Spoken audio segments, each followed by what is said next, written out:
to one that I've actually just watched shortly after seeing this. I started filming this, so and that film is Skinwalkers. Basically, this is more modern than some of the other ones I've seen. Made in 2006. So this one's more modern. Brilliant special effects done by Stan Winston Studios. And the story, basically in the story, there's this there's two sides of the werewolves in this one. There are those that want to be werewolves and think it's a gift, that they think they've got this, and they can turn to wolves in the moonlight. And then there's another group that don't, and they don't want it. They think it's a curse, and they want it to be over. So what they do is that then there's a prophecy that comes that this boy, there's this boy that on his 13th birthday, he will destroy all the Skinwalkers. That's what they call themselves. They call themselves the Skinwalkers. And then it goes on from there. Basically, the family of this little boy are all Skinwalkers, and they're all the ones that want it all over. And then the bad ones that want him all dead.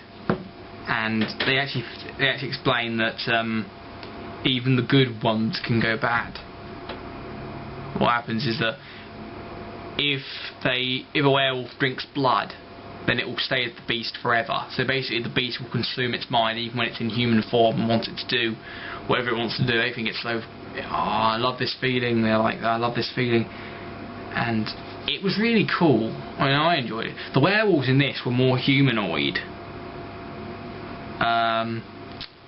More humanoid than the ones like in The Howling and An American Werewolf in London. They were more humanoid in the sense that you still had some of the skin showing, and that the face was a bit more, slightly more human-like than dog-like.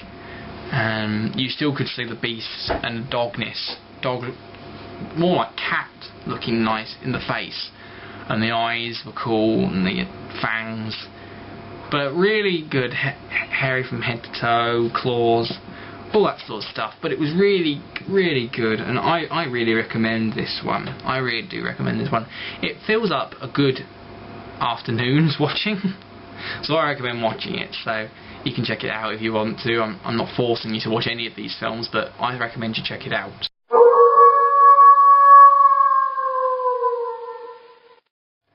Now I moved on to the last. This will be the last one, and this one will be Dog Soldiers.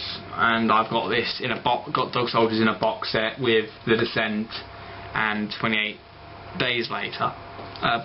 All three of them are good films, but the one I'm specifically going to talk about in this review, I'll get on to the other ones in a later review, but I want to primarily talk about Dog Soldiers. On the back it actually says Jaws, Aliens and Predator with a werewolf twist. And I thought it was a really cool, and this is one of my personal favourites, second favourite after American Werewolf in London. Basically it's about a group of British soldiers go into the Scottish Highlands on a routine training exercise, and then they find a man called Captain Ryan, who's the captain of a special forces unit, and they find that his men have been all his men have been completely ripped apart. They don't know by what. And all Captain Ryan has sustained is a big scratch on him. And so they take him, and then they start falling under attack, and one of their guys dies. And then the captain of the other team gets his stomach ripped open, and so his intestines start coming out, and it's really gross, that bit. Really cool special effects for that bit. And then they go to a farmhouse in the middle of the woods, and they're helped by this local girl called Megan, who lives in the farmhouse. And then as night falls, the werewolves start bashing at werewolves start bashing at their door. It sort of almost reminded me of Night of the Living Dead, but with werewolves. It was quite funny because it's done as a comedy as well.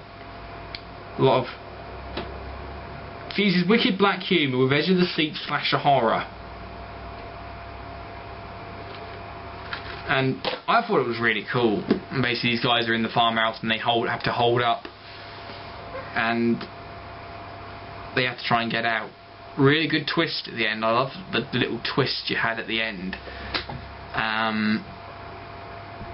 And I thought the werewolves in this were almost what I thought a werewolf to look like, what I thought a werewolf should look like. The only thing that I thought let it down a bit was I think partly the bottom half. The bottom half I didn't think was chunky enough to be the werewolf. So, you know, and the best looking werewolf I saw was in American Werewolf in London, but that was more dog-like because it ran around on all fours. But these are good werewolves. I mean, I loved them, and another good one to recommend.